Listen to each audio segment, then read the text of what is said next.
Gaa'ela gaarii qabaachuun barbaaddaa obboleettii koo sittani maana dhaga'e gaa'ela gaarii qabaachuudhaa fi kanatti gochuun sirra jiraatuun sitti hima. Abbaa manaa kee kabaji. Abbaa manaa keetiif kabaja qabaadhu. Jaalalatti agarsiisi.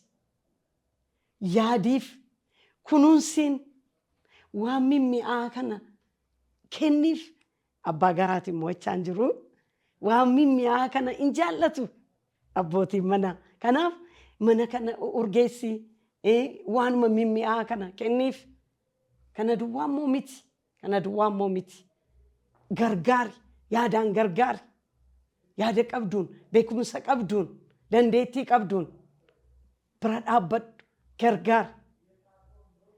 Walii wajjin haasaa keessan cimsadhaa cal jalaan jedhin ittiin hin oodin itti haasa'i.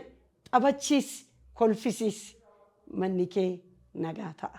Gaa'elli kee nagaa ta'a.